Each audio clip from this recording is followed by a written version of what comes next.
Hello, and welcome to the MMA Mic Drop Podcast. My name is Jade Bunky. In today's episode, I'm going to break down everything that's about to go down at UFC 322, Jack Della Maddalena versus Islam Makhachev. This fight card is absolutely insane. It's unequivocally the best fight card of 2025, but it is so much more than that. This is probably the best fight card over the last 2 years. You have two title fights, but they're not any type of title fights.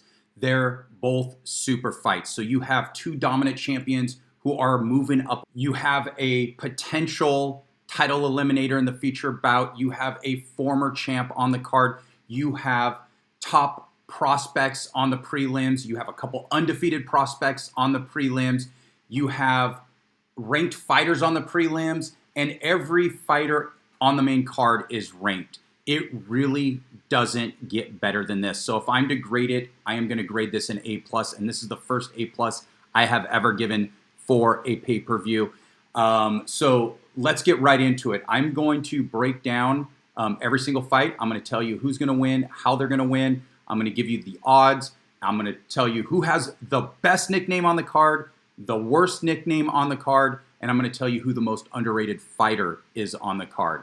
So let's get right into it. All right, the championship fight, Jack Della Maddalena versus Islam Makhachev.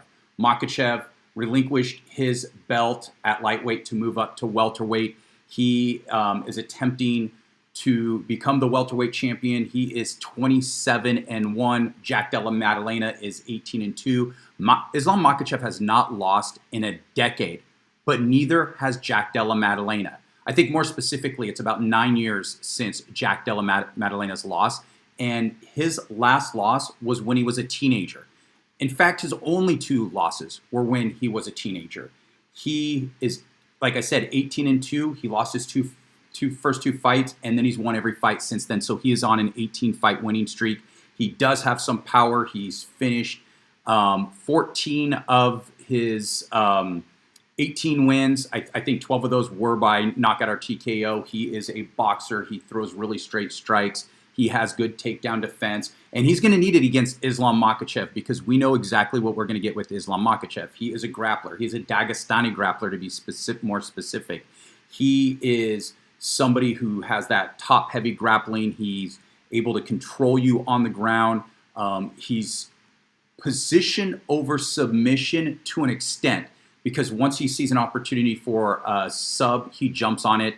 And out of his 27 wins, I believe he has 13 subs. So this is an incredibly compelling matchup because what we've seen with Makhachev is that he's beat some really high-level competition. But you can't really say the same about Jack Della Maddalena with the exception of his last two fights. So the jury's still out on how good Jack Della Maddalena really is. One thing to keep into consideration, we have seen Islam Makhachev hurt on the feet. We've seen him get knocked down by Volkanovski. We've seen him not look dominant, and that's okay because that's not his bread and butter. His bread and butter is grappling. I do think a lot of people overrate his striking. I think people overrate his striking because, yes, he is a serviceable striker. You know, he's not bad. He does have a little pop in his shot, but there's two things at play here. One, people are waiting for the takedown. They're nervous to get taken to the ground, so he's going to have more opportunities to land strikes on his feet. The other thing is, I think it's just a big surprise that a dominant grappler lands certain shots at some during certain times. So, for example, when he landed when he tagged Charles Oliveira, it was like, oh my God, I didn't know he could do that. Well, that doesn't mean he's an elite level striker. It's just he's a little bit better than what we thought. He is serviceable. And when it comes to this fight, it's going to be interesting to see the size difference. Now, Makhachev was always a big lightweight, so I don't think that's going to be much of an issue. But he's not going to be a weight bully at this particular weight at welterweight. And I think Jack Della Maddalena is going to be able to stuff some takedowns, and I think he's going to tag him on the feet. I do think Makhachev will get him down in a round, and I think he will control him for an entire round. And I think this fight is close, But I look in the later rounds for Jack Della Maddalena to start to run away with it. Give me Jack Della Maddalena by decision. And let me get those odds for you real quickly. It is a minus 250. So Islam Makhachev is a minus 250 favorite. And let me get, what do we have Jack Della Maddalena at? He is a plus 210. So I'm taking the underdog. I'm not really confident on this particular fight. I'm really curious to see how does Islam Makhachev do at welterweight. How good is Jack Della Maddalena? Because like I said, he's only fought, his only two really big wins were against Bilal Muhammad and before that Gilbert Burns, but that was a little bit of an older Gilbert Burns, right? So we really don't know how good he is. But I think I think he's going to get it done. So next up, and this is probably the best fight on the card, Valentina Shevchenko versus Weili Zhang. This fight is absolutely insane. When you talk about the best female fighters of all time, Amanda Nunes is number one. But who's number two? Traditionally, it's been Valentina Shevchenko. But lately, is it Weili Zhang? I don't know, and we're about to find out. And this is why this fight card is so fascinating, or why this fight in particular is so fascinating. Weili Zhang, she's moving up a weight class. She's going to see if she could, get her second title at a different weight class. And, she is 26-3. Valentina Shevchenko, let me just look over here real quickly. She is 25-4. They are both very complete fighters. And let me look at the odds. Yeah, it's almost a pick 'em. I mean, Shevchenko is a minus 105. Weili is a minus 115. And I think this is appropriate. Valentina Shevchenko is going to be bigger. Weili Zhang is going to be faster. And I think she's going to be a lot faster because what's happened over the last couple years is we've seen cracks in the armor with Valentina Shevchenko. She's looked a little bit slower. We saw, she had a loss to Alexa Grasso. She lost to, I believe it was a split decision after that, or it was a split draw or something. I mean, she should have won. She actually did look better. And then she reclaimed her title.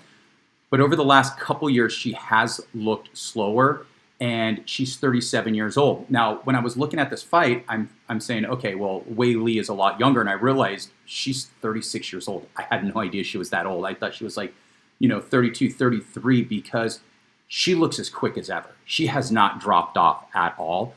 And I think Weili is going to throw more volume. I think she's going to own the exchanges. I think Valentina will probably win a couple grappling exchanges, but give me Weili Zhang by decision in a fascinating fight. All right, next up we have what could be a potential title eliminator between Sean Brady and Michael Morales. Morales is 18-0. Sean Brady, 18-1. His only loss was to Bilal Muhammad.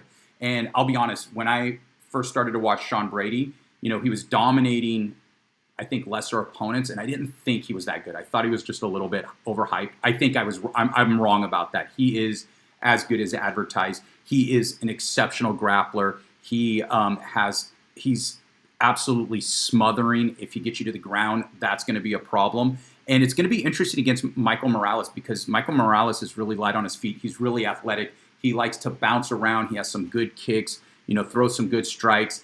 He does have a bit of a ground game, but not to the extent of Sean Brady. So in some extent, it's almost like the grappler versus striker. I mean, they're both well-rounded, to a certain degree, but, Brady's bread and butter is his grappling. Morales' bread and butter is his striking.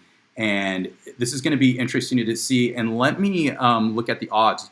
Brady is a minus 126. Morales is a plus 106. I think that's appropriate. I think Brady is going to get him to the ground. I think he might get hurt on his feet a couple times, but I think he's going to have that control, more often than not. And it's probably going to be a 29-28 decision. We are going to see how good Michael Morales is. So this will be interesting. Give me Brady by decision.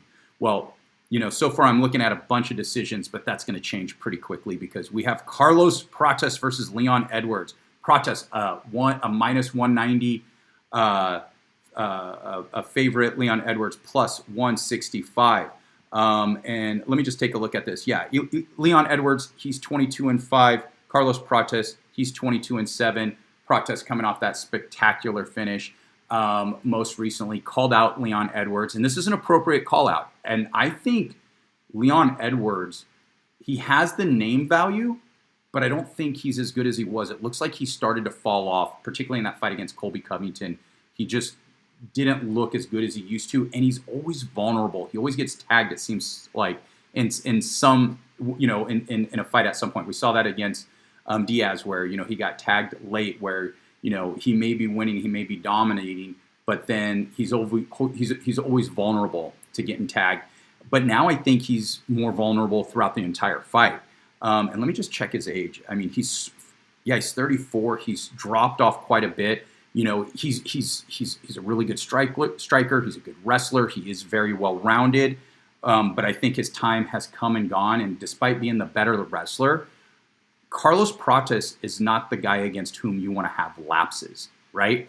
If he tags you, he's going to put you out. And I think that's what's going to happen. Give me Prates by second round knockout. All right, opening the fight card, and this is a fun one. We got Beneil Dariush versus Benoit Saint-Denis. I think people were starting to write off Benoit Saint-Denis after his back-to-back losses. But in his last win against Mauricio Ruffi, I called that perfectly. I called exactly how that fight was going to play out, that he was going to smother him. He was not going to let Ruffi piece him apart at range, and he was going to show us that he's as good as we maybe thought he was at first. And he's an exciting fighter. He's an explosive fighter. So this is what makes this fight card really good. It's not only that you got these high-level matchups, with a lot on the line. You also have some of the more exciting fighters in the sport, and Benoit Saint-Denis is one of them. He is, let me just check. Yeah, he is 15-3. He has a 100% finish rate, so you know what you're going to get there. Beneil Dariush, you have one of the best grapplers in the game. He is, an elite-level Brazilian jiu-jitsu practitioner, but he's a little prone to getting hit now. He is 36 years old. He's coming off a win against Moicano, but before that it was back-to-back losses. But again, it was to Charles Oliveira and Arman Tsarukyan. So that's okay to have losses against those guys. But I think when you come up against Benoit Saint-Denis, who's an absolute wrecking ball, and you might have slowed down a little bit, I think it portends trouble. Let me just look at the odds.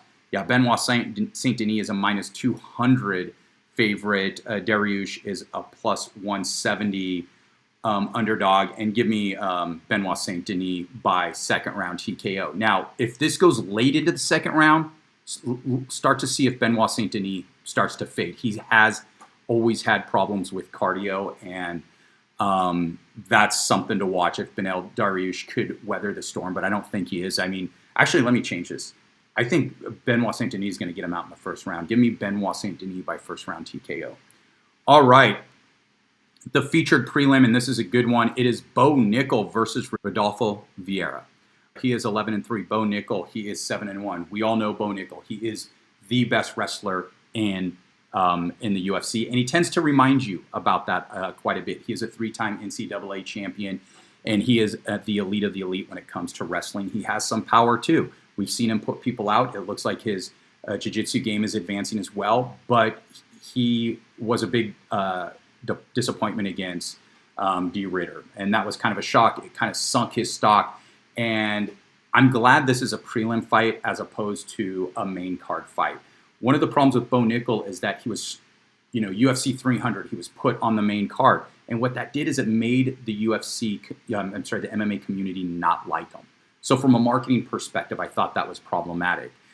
You don't want your stars to come across as unlikable due to improper placement on a card, but he also did damaged his brand as well, mocking Chimaev, saying he couldn't wrestle and so forth, and then watching him get handled by Rainer de Ritter when we've seen Chimaev just completely dominate Dricus du Plessis and basically everybody else he's fought except Gilbert Burns, which was a close fight. And so he's rubbed fans a lot the wrong way, but I'm saying all this to set up the stage. He's still a really good prospect, and we don't know how good he is going to be. And yes, he has, a lot to work on, but he's still young. He's, I think he's like 27 years old or something. He has And I don't know why I'm saying or something. I could just, again, look right at this right here and just click. Oh, he's 29. Okay, a little older than I thought, but still in his 20s, still learning, still relatively new to MMA. He could make massive strides. Now, he has a tough opponent, and he has an opponent that's going to want to fight on the ground. And you think Bo Nickal, a lot of people don't want to fight Bo Nickal on the ground, but Rodolfo Vieira is one of the best jiu-jitsu practitioners ever, not just in the UFC, ever in history. He's a multi-time world champion. He is as good as it gets when it comes to jiu-jitsu. You know, it was funny because I remember Cody Brunt in his fight against Cody Brundage, you know, he jumped guillotine, which was the dumbest thing ever against Rodolfo Vieira, who quickly subbed him. Now, there's something interesting to note. Now, when Rodolfo Vieira came into the UFC, you know, he was undefeated. He's looking good. And then he goes up against a guy named Anthony Fluffy Hernandez. And we didn't know how good Anthony Fluffy Hernandez was. And he ended up getting subbed. And you might think, wow, that's a pretty big deal, somebody subbing Rodolfo Vieira. If you watch that fight, Vieira was completely dominating. It wasn't even close. He was absolutely destroying Fluffy until he gassed out. And he gassed out as badly as I've ever seen anybody. He couldn't fight. He couldn't defend himself. He lost because he had no cardio. And I can't remember if that was a late first round or early second round. And it really, it's a microcosm of what's, I think, more of what could have been for Rodolfo Vieira, because he's in the wrong weight class. He needed to move up to light heavyweight. He comes in completely jacked. He gasses early. And what you see him do now is he's very methodical. He takes his time because he doesn't want to gas. He'll strike a little more than he should. He's actually developed into a pretty decent striker, throws some straight strikes, but he doesn't throw a lot of combos, very slow paced. And so I think he's been losing fights to fighters who are not as good as him. Now, with that said, it is going to be interesting to see what happens when this gets on the ground, because I think they're probably about the same level as strikers right now based on where Bo Nickal is early in his career. He's an okay striker, but it's still developing. You know, they both have a little bit of power. If this goes on the ground and Rodolfo Vieira gets top position, watch out. He's dangerous anywhere, but I think Bo Nickal's such a good grappler. I don't think he's going to try to play jiu-jitsu with him. And if he does, I mean, he'll probably be screwed. But give me Bo Nickal by third round TKO. I think he's going to wear Vieira down, and I think he's ultimately going to get a sub. But this is a really interesting fight. And before I give you the odds, I said I was going to look at who has the best and worst nickname, and Rodolfo Vieira has one of the best nicknames. It is the Black Belt Hunter. And I think that's so cool because when he was coming up in, you know, fighting in, competing in jiu-jitsu tournaments, he was beating black belts when he was a brown belt. I think it was when he was a brown belt, he was beating black belts, and they called him the Black Belt Hunter. So that is super cool. And I can't remember if I got you if I was able to give you the odds on that. Let me just take a look. Bo Nickal minus 220. He's also a lot younger as well. Will have better cardio. We saw him kind of gas a little bit in his last fight. So who knows? Vieira plus 185. But we move on. Roman Kopylov versus Gregory Rodriguez. Rodriguez minus 180. Kopylov plus 155. This is another fun, fascinating fight. I think Kopylov is ranked number 15 right now. He is 14-4. RoboCop is 17-6. And I told you I was going to give you the worst nickname, and that is the worst nickname. RoboCop is completely lame. Now, I know I'm in the minority in the MMA community. For some reason, all of you like that nickname. I have no idea why. I think that is incredible. I think it's cringe. I think it's lame, but you like it. But that's my take on the lamest nickname. But in terms of the fight, what's going to happen? Well, Kopylov, I mean, he's an excellent striker, throws really straight strikes. We saw, him come up to really where his ceiling was. Paulo Costa in his last fight completely outclassed him. We saw him lose to Anthony Fluffy Hernandez back at UFC 298. We see that maybe he's not a top 10 fighter, but I think he's a top 15 fighter. He is really good. And that's kind of where I put Gregory Rodriguez. I mean, he's an excellent grappler as well, but he's a pretty good striker. He throws some heavy hands. He's not going to be as fast as Kopylov, and he's going to be the better grappler, but he doesn't grapple that much, which is a little surprising. So this fight is going to play out, I think, depending on, or the outcome is going to depend on how this plays out. If Gregory Rodriguez takes Kopylov down early, I think he has a chance to beat him, has a chance to possibly submit him. But I don't think that's what's going to happen. I think they're going to strike. I think Kopylov is going to get the best of him on the feet. And I think this is going to be a fun back and forth fight. I think they're both going to hurt each other. But I think Kopylov is going to have better volume. And I think he will eventually hurt Gregory Rodriguez and give me Kopylov by third round TKO. Next up, Erin Blanchfield versus Tracy Cortez. Again, fight with two ranked women way deep on the prelim. Blanchfield 13-2, Cortez 12-2. Cortez, she has really fast hands.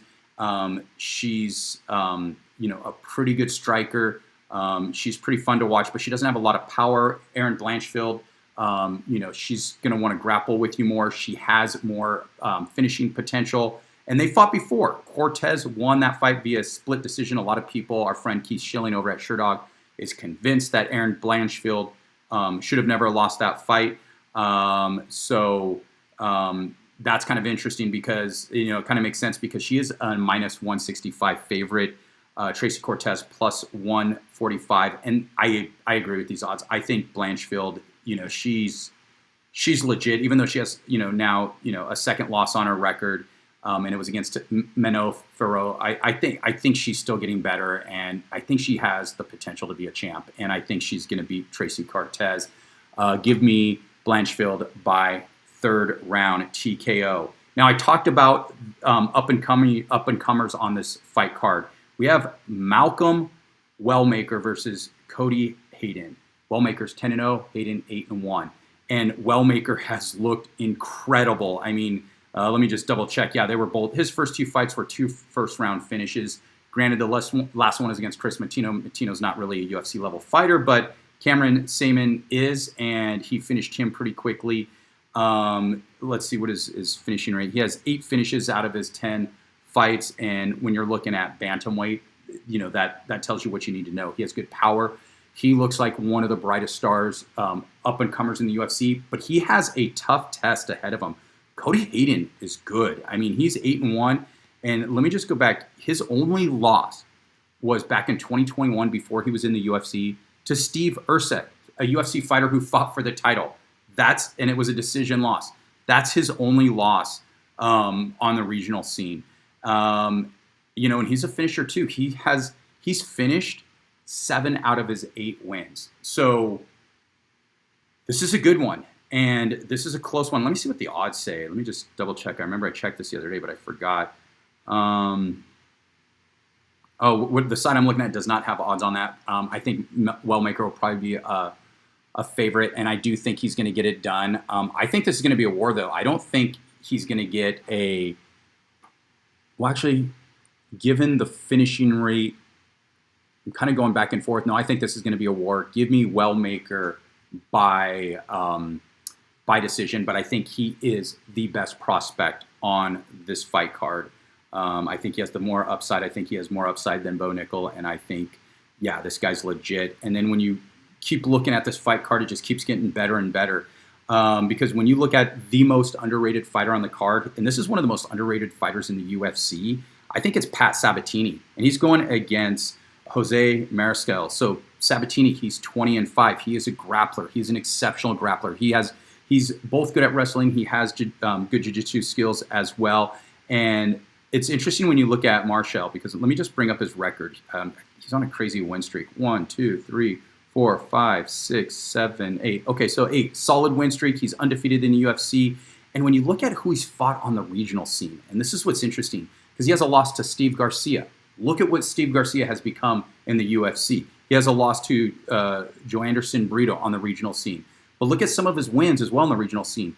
Back in 2019, he beat Yusuf Zalal. So when you talk about strength of schedule, it make his 18-6 record makes sense. And I'm honestly torn on this one. This can go either way, but give me Pat Sabatini by third round submission. And let's see. Before that, we're going to get Angela Hill versus Fatima Klein. Angela Hill, she's 18-15. Klein 8-1. This is an age thing.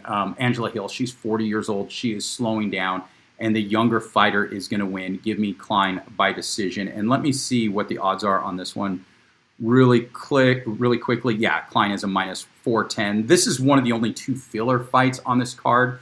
And the other filler fight is Gerald Meerschaert versus Kyle Daukaus. Daukaus is a minus 325 favorite. Not a bad fight to have on here. I mean, they're both grapplers, and Meerschaert, I was checking this out today, and I didn't realize, I knew he was a submission specialist, but I did not realize that he has, this is insane, out of his 37 wins, 35 are by finish, and 29 of those are by submission. That is insane. He is on a 3-fight losing streak, and I think that's just his age. He's slowed down too much, and I think if this fight took place 5 years ago, he subs Kyle Daukaus because he's a bit of a submission, even though he's a bit of a submission threat as well. He's not as good as what Meerschaert was. He came back to the UFC, had a very impressive finish against Michel Pereira, of all people. That's one of the fights I picked wrong. I thought he was going to get destroyed. And he has 11 of his 16 wins has come by sub. So this is a fight between 2 submission specialists. I think Daukaus is just going to light him up on the feet because he's just so much quicker, so much younger. I think it will be a club and sub, so give me Kyle Daukaus by 2nd round TKO.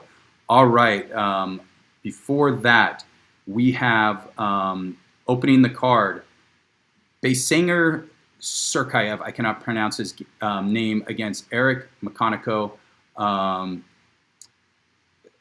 I'm just going to call him the undefeated fighter. I'm just going to call him the undefeated fighter because I cannot pronounce his name. He is undefeated. No shock there. He is 10-0. And Islam Makhachev. So when we look at the undefeated fighter, here's what we see. He has really good knees. He has really good kicks.